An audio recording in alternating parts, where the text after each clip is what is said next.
भारत में रह रही पाकिस्तानी नागरिक सीमा हैदर अब भी ग्रेटर नोएडा में अपने बच्चों और अपने पति के साथ रह रही हैं।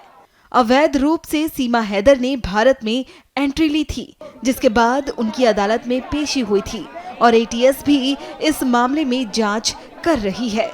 वहीं पाकिस्तानियों के भारत छोड़ने पर अब सीमा हैदर सवालों के घेरे में है कि क्या सीमा को भारत की सीमा के पार जाना होगा।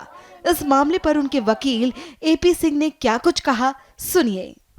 माननीय न्यायालय के आदेश पर सीमा सचिन मीना के घर, अपने पति के घर ससुराल में रह रही है, जो कि भारत में जन्म लिया, भारत का रहने वाला भारतीय है। देश के महामहिम राष्ट्रपति जी के यहाँ उसकी याचिका लंबित है। सारे ओरिजिनल डॉक्यूमेंट जो पाकिस्तान से लाई थी सब सीमा के एटीएस के पास है, जांच कर रही है।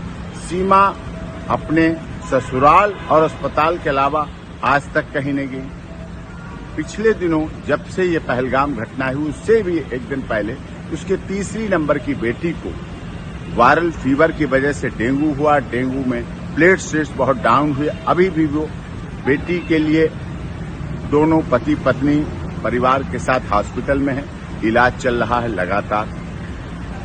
नवजात बच्ची उनके साथ है, भारत में बेटी। उसका सर्टिफिकेट उत्तर प्रदेश की माननीय सरकार ने जारी कर रखा है, बर्थ सर्टिफिकेट, और उसके आधार पर है, भारत में रह रही है। उससे इसने पहलगाम की घटना, जो दुखद घटना है, उससे इसका जोड़ना बिल्कुल गलत है। जो लोग आलोचनावश ऐसा जोड़ रहे हैं, उसकी स्थिति को देखें। भारत की अब बहू है, मीना समाज की सम्मान है और रघुपुरा में रह रही है। देश की सरकार का, माननीय उत्तर प्रदेश की योगी आदित्यनाथ जी की सरकार का, केंद्र सरकार का सदैव उसने पालन किया है। एटीएस की तमाम जांच में सदैव भाग लिया है। पूरी जांच प्रक्रिया चल रही है, चली है।